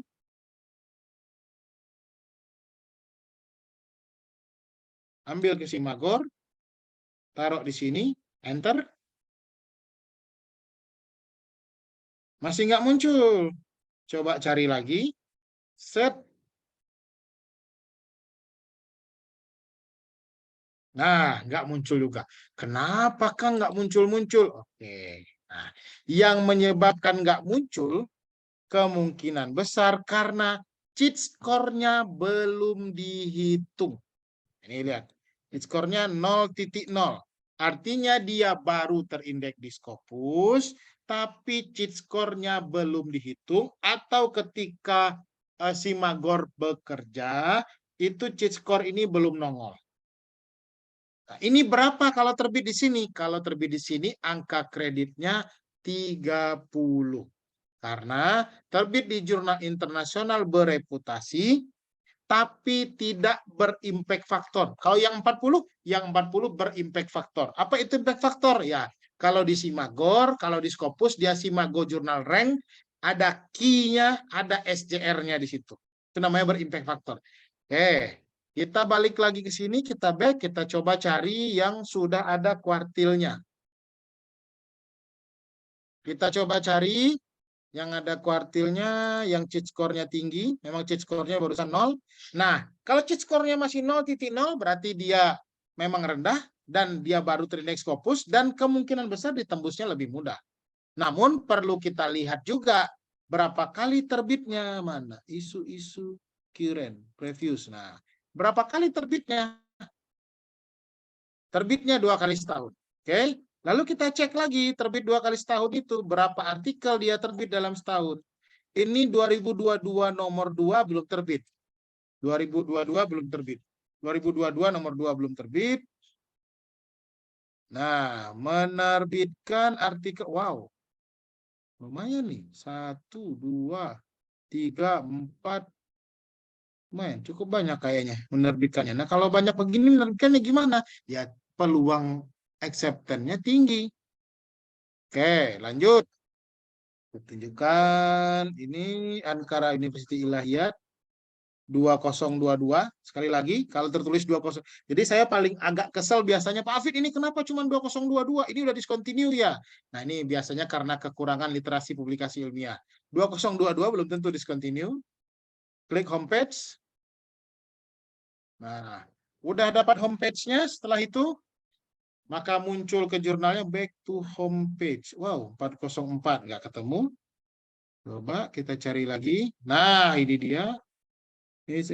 Oh, lagi error. Berarti caranya bisa kita cari begini. Cara paling gampang. Namun kalau dibeginikan harus kita cek-cek lagi. Kita coba cek. Nah, aduh bahasanya Turki berarti. Nggak tahu nih. Ini kita lihat dulu. Dia ada di Ki berapa? Di Ki berapanya kita lihat dulu. Ingin taruh di sini. Hop, cari. Nah, ada. Oke, scroll ke bawah. Nah, di sini tertulis 2020. Di sini tertulis 2021. Oke. Saya kadang-kadang di komplain, Hafid ini kenapa tertulisnya 2021? Sekarang udah 2023. Nah, saya kalau lagi sabar, saya jawab dengan sabar. Kalau lagi nggak sabar, saya jawab dengan emosi. Udahlah Pak, saya nggak akan nipu. Pasti saya jawabnya gitu biasanya. Tapi kalau lagi sabar, saya akan jelaskan. Tidak ada satupun di tahun 2023 jurnal manapun yang sudah terindeks Scopus, yang sudah ada di Simago JR, akan tertulis di sini 2022. Kenapa? Karena update data Simago JR tuh nggak kayak update datanya pihak Scopus. Simago JR ini update datanya itu sekali setahun atau sekali 2 tahun. Jadi kadang-kadang nih lihat, ini coverage 2020 tapi 2021 masih terindeks. Berarti ini posisinya masih terindeks. Kecuali tertulis di sini discontinue atau kecuali kita lihat di Scopusnya tertulis discontinue. Itu Pak ya. Kita lihat. Nah, Q-nya kita udah tahu Q4, impact faktornya 0,1. Kalau ditanya, bisa nggak dipakai untuk ke guru besar? Tidak bisa. Karena Q4? Bukan. Karena impact faktornya hanya 0,1. Bisa nggak dipakai ke lektor kepala bagi dosen magister? Bisa. Karena dosen magister tidak melihat impact faktor. Hanya melihat Scopusnya aja. Oke, begitu cara melihat di Scopus. Nah, oke, cara cek di Scopus, masukkan subjek area, kita ulang. Tinggal dipilih, masukkan religious studies agak sedikit memang ya. Oke, kita lihat masukin subjek area, anggap bisnis manajemen dan akunting, apply, udah ambil open access, Q-nya Q4. Nah, Q4 open access ada 37 jurnal. Dari sini kalau mau cari yang gampang, yang cenderung mudah ditembus, yang mana? Yang cenderung mudah ditembus adalah klik cheat score sehingga dimunculkan cheat score yang terendah. Tapi kalau cheat score-nya masih 0,0, artinya dia belum ada kuartil, belum ada SCR-nya. Kalau sudah 0,1, setidaknya dia pasti Q4. Oke. Ambil dari situ, lanjut kita ke level berikutnya adalah yang anti discontinuous Scopus. Nah, mencari jurnal di yang terindeks Web of Science. Nah, Web of Science ini adalah lembaga pengindeks yang sama, yang setara dengan Scopus. Sama-sama indeks bereputasi. Tapi dia berbeda. Scopus itu milik Elsevier, WOS ini tidak milik Elsevier, milik Web of Science Group. Cara melihatnya gimana? Nah, kalau untuk ini kita memang mencarinya, pertanyaan ambil dari sini. Jadi WOS itu tidak memberikan peringkat berdasarkan kuartil. Jadi Q3, Q2, Q4, Q1-nya nggak ada. Kita masuk bidang keilmuan, kita masuk gimana? Eksak murni, social science, art and humanities. Nah, yang SC ini dia memang termasuk indeks di WOS, tetapi tidak masuk kategori bereputasi. Jadi hati-hati. Indeks di WOS tapi tidak masuk kategori bereputasi. Berapa kumnya kalau udah SC? 20. 20. Jadi bukan 30, bukan 40. Ini kami sekarang nak ngajukan fungsional nih. Nah, lanjut. Artikel Anggap jurnal. saya orang ilmu sosial. Nah, karena orang ilmu sosial, klik di sini SSCI. Lalu bisa kita cari di sini current content. Social and Behavioral Science. Oke. ambil open access, nah maka muncul. Oke. Kalau ingin kategori lagi bisa cari per kategori, kalau cari per negara bisa, cari per bahasa bisa, cari per frekuensi bisa, sekali setahun, bimonthly. Nah ini continuous publication, nah ini yang terbaru nih. Yang asik nih continuous publication, kita coba cari. Ada nggak ya? Ada nggak? Oh ada satu. Ada satu, ada dua. Oh, ada nih, continuous publication. Apa itu continuous publication? Kapan artikelnya beres, langsung terbit. Jadi ini enak. Nggak tunggu-patunggu, nggak menunggu-nunggu. Continuous publication. Yang pasti kalau di open access, pasti berbayar. Nah, untuk mencari ini, kita punya 88 sama, ini memiliki impact factor, carilah impact faktornya yang paling rendah. Kalau kita ingin mencari yang mudah atau yang cenderung mudah ditembus. Cara melihatnya gimana? Ini agak susah. Kalau WOS itu, klik di sini. Nanti Bapak dan Ibu pasti diminta login. Nah, login inilah yang membuat WOS itu tidak terkenal di Indonesia. Malas kita. Kalau Scopus nggak perlu login, Bapak dan Ibu kalau punya Orchid bisa login pakai Orchid-nya. Kalau nggak punya Orchid, bikin Orchid dulu juga bisa. Oke. Setelah kita login, baru kita bisa melihat detail si jurnal tadi. Oke. Muncul, nah muncul bahasanya Portugis, ada bahasa Inggris, continuous application, negaranya Brazil. Ini nursing masuk, clinical medicine masuk. Wah, kan kita jadi social science ya. Nah, ini impact faktornya, oh mantap nih, impact faktornya tinggi, 0,36. Maka kalau kita ingin mencari, cari yang di bawah-bawah. Open access, nah ini APCV, Sihui. Coba kita cari berapa ini? 1.900. Nah, 5,8 juta itu APC-nya. Ada submission. Nanti saya jelasin apa itu submission fee. Submission-nya 1 juta. Oke. Submission fee adalah ketika kita submit, kita disuruh bayar.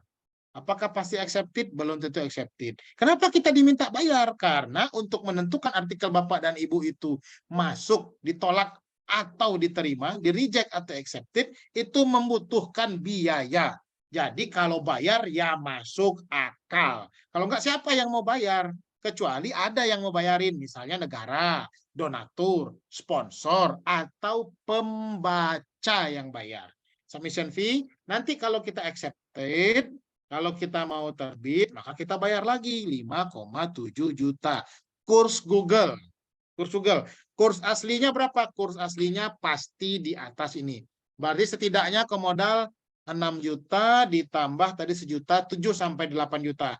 Belum termasuk proofread dan lain-lain. Nah, ini untuk artikel yang terindeks di WOS. Apa kelebihannya? Artikel terindeks di WOS anti discontinuous Scopus. Itu kelebihannya. Apa kekurangannya? Susah menembusnya. Oke, Bapak dan Ibu, itu tadi sudah saya bagikan secara sederhana gimana cara kita mencari jurnal-jurnal sesuai dengan levelnya dan bagaimana strategi kita menentukan jurnal yang cenderung mudah ditembus. Nah, sekian penyampaian materi dari saya. Kita boleh lanjut dengan tanya jawab. Tanya jawab akan dipandu oleh Pak Irwandi. Sebentar, saya panggil dulu. Assalamualaikum Pak Irwandi. Ada nggak Pak Irwandi ya? Waalaikumsalam. Oke. Tanya jawab akan dipandu oleh Pak Irwandi. Silakan Pak Irwandi. Oke, Bapak dan Ibu, saya akan memandu untuk proses tanya jawab. Silahkan bagi Bapak Ibu yang ingin bertanya kepada Pak Apit. Ini Pak Masudi udah melambaikan tangan ini. Atau yang dari room chat dulu? Room chat. Yang dari room chat dulu ya? Room Kita chat. beresin dari room chat. Kita beresin dari room chat dulu Pak Irwandi ya? Ya, ya. Oke, kita cepat aja Bapak dan Ibu ya. Mohon yang bertanya simak. Mohon izin Pak, kalau topiknya ilmu keperawatan gimana Pak? Terima kasih sebelumnya. Gampang, tinggal masukin aja ke tulisan nursing atau tulisan keperawatan. Jurnal tafsir Al-Quran bagaimana? Maaf, saya dosen ilmu Al-Quran dan tafsir. Kalau tafsir Al-Quran mungkin masuknya ke religious studies, Bu. Religious studies. Masuknya mungkin ke situ. Atau coba cari jurnal nasional, caranya gampang. Caranya buka Garuda Kemdikbud, lalu masukin kata tafsir Al-Quran. Nah, dari situ akan nongol jurnal-jurnal mana saja yang menerima artikel dari tafsir Al-Quran. Pak Ahmad Samsudin. Oke, lanjut. Bu Nurul. Misalnya kita sudah di posisi salah, sudah punya artikel, mau kirim ke jurnal, tapi galau, tak tahu alamatnya, apakah bisa dapat pendampingan? Nah, ini mah pertanyaan mancing-mancing ya, Bu Nurul. Ya, bisa Bu, dapat pendampingan, kontak aja admin kami, nomornya nih. Ini nomornya, oke. Oke, lanjut. Saya cepat ya, izin keluar kelas. Nah, bagaimana cara kirim artikel ke jurnal nasional? Oke, ini akan kita bahas di pertemuan berikutnya. Bagaimana cara mengetahui jurnal mana yang menerima literatur review? Sebetulnya semua jurnal itu menerima literatur review kecuali jurnal yang memang mengumumkan dirinya tidak menerima literatur review. Tapi umumnya jurnal level-level bawah masih menerima literatur review. Kecuali literatur review tingkat tinggi, misalnya SLR, Prisma, dan macam-macam itulah yang pakai teknik-teknik itu mungkin bisa dioper ke jurnal yang levelnya tinggi. Yang pasti kalau nasional belum Sinta 5, Sinta 6, saya yakin masih sangat menerima studi pustaka. Begitu Bu Hani atau Pak Hani. Pak Irfan Bustomi, Pak boleh artikel kita terbit di Sinta kemudian mati tidak jalan lagi? Oh, nggak boleh. Semua artikel yang sudah terbit, ya ingat baik-baik, semua artikel yang sudah terbit, mau terbit di jurnal kelas paling jelek pun nggak boleh diterbitkan lagi ke tempat lain. Kalau kita ngotot menerbitkan, kita kena plagiasi. Nggak boleh. Nggak boleh Pak Irfan Bustami ya. Jadi kalau misalnya kita nggak puas karena terbit di satu tempat, lalu artikelnya kita terbitkan lagi di tempat lain, nggak boleh. Terlarang, melanggar kode etik. Oke, lanjut Bu Istiana. Untuk autor dari 3 negara yang berbeda itu autor nomor 1 atau autor dalam 1 volume. Setidaknya dalam nomor terbitan. Jadi misalnya volume 3 nomor 1. Satu nomor itu setidaknya berasal 3 negara atau lebih. Oke, izin live dulu. Lanjut Bu Hetinupus. Kalau ke GB harus punya impact factor berapa Pak? Oke, bagus Bu. Bu Iva pertanyaannya. Kalau ke GB harus punya impact factor aturan terkini lebih dari 0,1, artinya 0,12, 13, 14, dan seterusnya ke atas bisa. Harus Q1? Enggak. Harus Q2? Enggak. Harus Q3? Enggak. Harus Q4? Enggak. Impact faktornya yang dicek. Lanjut. Terima kasih sama-sama Bu Nurul ini. Oke, Rio Sundari. Kalau jurnal internasional bereputasi berbayar itu Q4 berapa biasanya? Enggak ada berapa biasanya. Jadi itu sangat tergantung dari pihak jurnalnya. Tidak ada harga pasar yang umum. Ada yang gratis, ada yang cuma $100, $200, $300. Tergantung apa? Tergantung kebutuhan pengelolaan jurnalnya. Oke, jadi nggak bisa gini, oh kuliah S1 SPP yang umumnya berapa ya? Nggak bisa gitu. Ada yang SPP-nya 800, ada yang 1.250.000, ada yang SPP-nya 5 juta. Bukan berarti yang 450 SPP-nya lebih buruk kualitasnya daripada yang 5 juta. Bukan berarti yang 5 juta SPP-nya pasti lebih bagus daripada yang SPP-nya 450.000 satu semester. Jadi dalam publikasi ilmiah, berapa biaya publikasi tidak menentukan kualitas jurnalnya. Lanjut. Kalau gratis, ya enggak juga, sama aja. Itu mah hanya soal duitnya berasal dari mana. Berasal dari negara, berasal dari donatur, berasal dari pembaca, atau berasal dari penulis. Lanjut. Pak, apakah data primer ada masa expire untuk digunakan penelitian? Misalnya data diambil. Nah, pertanyaan ini tidak dijawab di pertemuan sekarang, di kurikulum berikutnya. Oke, lanjut. Habis pertanyaan yang dari room chat. Oke, silakan Pak Irwandi untuk pertanyaan yang sifatnya langsung. Oke, baik. Pak Masudi tadi ya, udah duluan, silakan Pak Masudi. Terima kasih Mas Afid, Kang Afid dan Kang Irwandi. Tadi sebutkan kalau Scopus itu tidak membutuhkan isi dari apa? Dari naskah ya, hanya apa tadi? Abstrak dan apa namanya? Daftar pustaka ya. Artinya Yes. bahwa kayaknya lebih bagus, lebih hebat yang Sinta. Tapi kenapa kok Scopus rasanya itu menjadi kayak dewa, kayak yang paling top, yang paling hebat, itu gimana Mas Kang Afid? Karena sudah berdiri ratusan tahun sebelum Indonesia merdeka, Pak. Oh, Udah, itu dari aja situ. jawabannya. Intinya udah lama barangnya, udah established lama, Pak. Iya, Nah, ini makasih. saya liatin, Pak ya. Ini saya liatin kapan berdirinya. Biar kita punya frame. Nah, ini tak liatin. Ini bikin terkaget-kaget kalau info kayak gini tuh. Ini, Pak. Berdiri tahun 1880 dengan pendapatan 2,64 miliar GBP atau yang saya hitung sekitar 43 triliun pada 2019. Nah, mantap Pak pendapatannya. Masuk ke kita barang 1 triliun aja udah cukup kayaknya. Gitu Pak. Jadi Iya, memang dia lembaga pengindeks besar yang sudah lama bertahan, sudah lama berdiri dan memiliki dan sudah diakui lah, sudah mendominasi lah. Itu mah sama kayak Indomie lah istilahnya. Apapun mie-nya disebutnya Indomie juga. Kalau di kampung saya, apapun sepeda motornya disebutnya Honda. Apa Hondanya Suzuki. Kayak gitu, kira-kira seperti itu. Atau kayak pasta gigi. Di kampung saya semua pasta gigi meskipun close up disebutnya odol. Pepsodent. Beli Pepsodent close up. Nah, gitu. Atau kalau di kota-kota orang menyebutnya odol, padahal odol juga merek. Begitu Pak Dokter. Tapi Pak Dokter menembus Scopus itu jurnal sampai terindeks ke Scopus itu memang lebih sulit daripada jurnal sampai terakreditasi ke Sinta. Kalau terakreditasi Sinta, asalkan 2 tahun berjalan konsisten, berkala, tidak ada kelakuan aneh-aneh, artikelnya pasti terakreditasi Sinta. Kalau Scopus enggak. Nah, itu bedanya tipis-tipis lah. Cuman Scopus tidak menyimpan full paper kita itu enggak disimpan oleh Scopus. Jadi kalau Pak Dokter punya akun berbayar ke Scopus, itu kita dapatnya itu hanya bisa melihat abstrak, judul, abstrak, sama daftar pustaka. Sama referensinya aja. Gitu Pak Berarti Dokter. berarti kecurigaan kita bahwa hasil penelitian di pack mereka itu atau diambil mereka salah ya? Itu mah orang sok tahu aja. Ngapain orang mau curi-curi artikel penelitian Pak Dokter kan? Mau Kan ngapain? Nggak perlu dikawat. dicuri-curi, orang open access kok. Coba Indonesia itu surganya open access di dunia. Kalau misalnya ada orang mau nyuri, ngapain mau nyuri, orang pintunya dibuka kok. Buka aja Garuda Kemdikbud, download, beres urusan. Itu mah biasa lah. Orang-orang nggak mampu terbit, jadi ngomongnya udah ngelantur. Nggak ada. Nggak ada. Oh, hasil penelitian kita bukan dicuri. Hasil penelitian itu disebarkan ke seluruh dunia.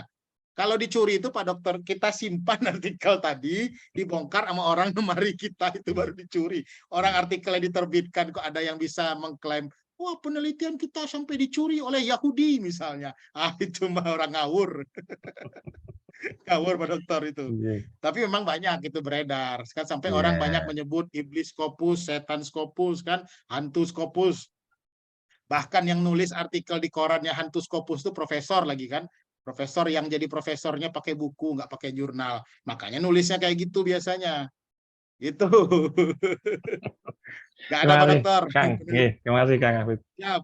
Siap, sama-sama Pak Dokter. Bapak dan Ibu, silakan yang ingin bertanya. Oh, ada pertanyaan di room chat dari Vian Sudiryo, Pak Vian atau Bu Vian nih. Pak Afid, kalau hasil penelitian berupa laporan penelitian yang sudah masuk ke bagian penelitian di sister. Oh, oke. Semua yang sudah dilaporkan ke sister, artinya baru lapor ke sister. Kalau belum terbit, nah kalau belum terbit itu artinya di buku, proceeding, jurnal ilmiah, terbit online, masih bisa kita publikasikan. Kalau misalnya kita punya terbitan, kita punya tulisan, lalu kita masukin ke repositori, bisa nggak kita terbitkan di jurnal? Masih bisa. Yang penting full paper di repositorinya kita cabut. Supaya apa? Supaya nggak kena Turnitinnya. Hanya itu, Bu Vian atau Pak Vian Sudiryo. Jadi masih bisa, aman. Terjawab ya yang di room chat ya. Silakan Bapak Ibu. Pak Bima. Pak Bima. Pak Bima udah angkat tangan nih ya. Silakan Pak Bima. Terima kasih Pak Irwan dan Pak Hafid. Siap. Mau tanya Pak Hafid, kalau yang proceeding itu seperti apa ya? Tadi itu saya ngecek proceedingnya itu terindeks Scopus, cuma saya lihat di Simago key-nya nggak keluar, itu kenapa ya? Siap. Oke, Oke, kalau silakan, proceeding lebih rumit. Kalau proceeding itu lebih rumit. Pertama, kalau proceeding itu tidak eksak, itu lama muncul di database Scopus. Lamanya seberapa lama ya? 2 tahun, 2,5 tahun. Tapi kalau eksak, ilmu komputer, engineering, kedokteran, kimia, farmasi, yang gitu-gitu, itu cepat muncul di database Scopus. Itu satu. Nah, lalu yang kedua, ketika dia sudah muncul di database Scopus, apakah dia akan muncul di Simagor? Ada proceeding yang muncul di Simagor, menunjukkan kuartil, ada yang tidak muncul. Nah, kenapa begitu? Saya nggak tahu juga. Tapi dalam kesimpulan saya, mau muncul atau nggak muncul dia di Simagor, nggak ngaruh. Kenapa? Karena yang diukur untuk proceeding adalah indeksnya. Kalau dia terindeks Scopus, maka angka kreditnya sekitar 20-25. Kalau dia tidak terindeks Scopus, maka di bawah itu. Jadi kalau ditanya ke saya, perlu dipikirin nggak? Nggak perlu dipikirin. Dia ada di Simagor, boleh, nggak ada di Simagor, nggak apa-apa. Tapi kalau penerbitnya ada di Scopus, berarti terindeks Scopus. Kalau penerbitnya tidak ada di Scopus, berarti tidak terindeks Scopus. Nah, kalau proceeding agak unik, Pak. Sekalipun kita udah terbit di penerbit proceeding terindeks Scopus, apakah artikel kita tadi pasti masuk ke database Scopus? Enggak pasti. Banyak penerbit besar membuat disclaimer di awal. Kami hanya memproses artikel Anda sampai terbit, lalu artikel Anda akan kami oper ke tim Scopus untuk diproses oleh tim Scopus untuk dimasukkan ke database Scopus. Berapa lama prosesnya? Lama. Sepengalaman saya sangat lama. Sangat lama. Apa yang cepat? Yang cepat kalau eksak. Ilmu komputer, engineering, kedokteran itu mah cepat. Tapi kalau kayak saya, misalnya orang manajemen ya lama lah, lama. Orang sosial lama. Gitu, Pak. Jadi rugi nggak rugi sih. Ada ruginya, ada nggak ruginya nerbitin proceeding. Kumnya juga kecil. Tapi tadi saya lihat itu udah masuk di database Scopusnya. Oh, udah masuk. Oh, kalau udah masuk database Scopus, berarti akan impact-nya adalah bertambah data record data Scopus dari Bapak, atau kalau belum pernah punya edi Scopus akan keluar edi Scopus. Ya. Nah, lalu kalau nggak muncul di Simagor gimana? Nggak muncul di Simagor nggak ada masalah, nggak apa-apa, nggak ngaruh soalnya. Oke. Ada satu lagi, Pak. Ada satu lagi yang, jadi kalau misalnya Bapak dan Ibu pengen yang terindeks Scopus, nah ada beberapa sebetulnya yang jalan bagi kita untuk bisa terindeks Scopus. Oke. Nah, ini. Oke. Nah, yang akan diindeks oleh Scopus: 1 jurnal, 2 buku, book series, 3 conference proceeding, 4 trade publication. Saya yang keempat ini kurang begitu paham. Tapi yang ketiga ini sama. Yang ketiga ini asalkan penerbitnya terindeks di Scopus, maka kita masuk kategori ke terindeks Scopus. Nah, misalnya buku terindeks Scopus penerbitnya ada nggak? Ada. Itu seperti siapa ya? Aduh, saya lupa. Ada kemarin rasanya saya zoom, tapi saya lupa. Nah, proceeding penerbitnya terindeks Scopus ada nggak? Banyak. Tapi untuk eksak yang banyak. Untuk social science rada kurang. Jurnal seperti biasa. Jadi ada 3 sumber yang bisa kita pakai atau kita pilih untuk supaya kita punya edi Scopus atau kita punya indeks di Scopus. Gitu, Pak Bima. Mudah-mudahan menjawab pertanyaannya. Siap, makasih. Kita lanjut. Ada di room chat pertanyaan. Saya agak cepat karena udah malam. Kapan waktu yang tepat untuk follow up terkait penjelasan apakah jurnal kita diterima, ditolak, revisi? Jika sudah 2 minggu tidak ada kabar pihak publisher, apa yang harus kita lakukan? Oke, Bu Khotimatul dari Undip. 1, baca author guideline-nya. Author guideline di jurnal itu. Biasanya jurnal di situ menjelaskan berapa lama proses satu artikel itu. biasanya dijelaskan. Meskipun apa yang dijelaskan kadang tidak sesuai dengan apa yang terjadi. Namun, kita udah submit nih. Tunggu 2 minggu, nggak ada respon. Kalau misalnya lebih dari 2 minggu, apa yang harus dilakukan? Kalau saya kirim email. Kalau saya kirim email. Jadi tidak perlu memposisikan diri memposisikan diri seperti di situ editor, di sini author. Enggak kayak gitu. Dia posisinya setara aja. Jadi kalau kita ragu ya kita email aja. Kalau nggak dibalas gimana? Kalau nggak dibalas ya mau apa lagi? Email lagi. Kalau nggak dibalas juga ya udah email lagi. Nggak dibalas juga email, artikel kita tarik, kita lempar tempat lain.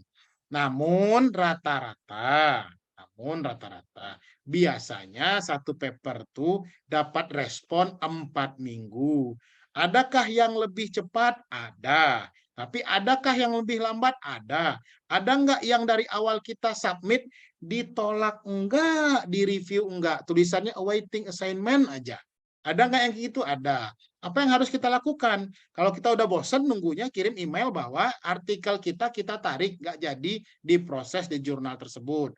Emailnya kita simpan, lalu kita submit lagi di tempat lain. Tapi sebelum kita submit, pastikan artikel tadi kita cek Turnitin. Saya dan Pak Irwandi pernah jadi korban oleh salah satu kampus terkenal di daerah Jawa. Kami submit papernya ditolak. Taunya ketika dicek Turnitin, paper tuh kena Turnitin. Gara-gara apa? Gara-gara pihak sono mainin papernya. Banyak juga yang kayak gitu. Editor-editor pencuri paper. Pengolah jurnal pencuri paper. Banyak juga Bapak dan Ibu. Jadi gimana cara menindaknya?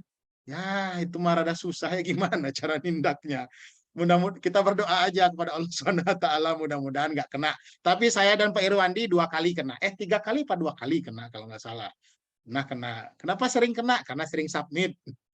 Jadi gimana cara supaya nggak kena? Jangan submit. Nggak gitu pada Bapak dan Ibu ya.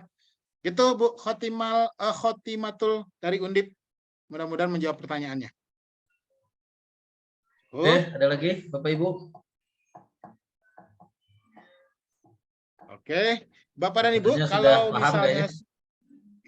kalau misalnya sudah cukup, kita akan ketemu lagi dalam ngaji jurnal online volume 1 nomor 3 tahun 2023. Hari Rabu minggu depan, itu yang akan ngisi materinya Pak Irwandi. Kita akan bicara soal bagaimana menyusun judul artikel dan abstrak yang acceptable. Jadi kita akan mulai judulnya doang kita bahas. Kita cuma bahas soal judul dan abstrak. Lalu Pak Ibu nanti konsultasi lah. Kalau bisa Bapak dan Ibu nanti bawa judul artikel yang akan dikonsultasikan.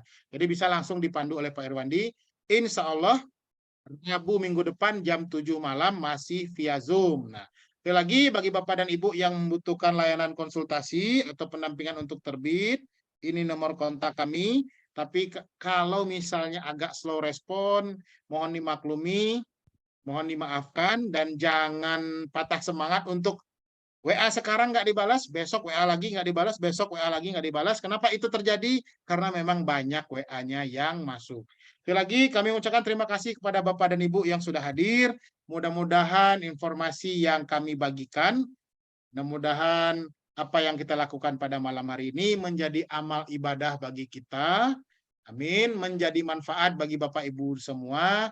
Sekali lagi, apa yang benar saya sampaikan berasal dari Allah Subhanahu wa Ta'ala. Apa yang salah saya sampaikan berasal dari diri saya sendiri. Saya dan Pak Irwandi beserta tim Go Akademika mohon pamit. Sekali lagi mohon maaf. Terima kasih sudah hadir. Kami tutup dengan wabillahi taufik wal hidayah. Assalamualaikum warahmatullahi wabarakatuh. Waalaikumsalam. Waalaikumsalam warahmatullahi wabarakatuh. Terima kasih Pak Afif dan tim Terima kasih. Go Akademika.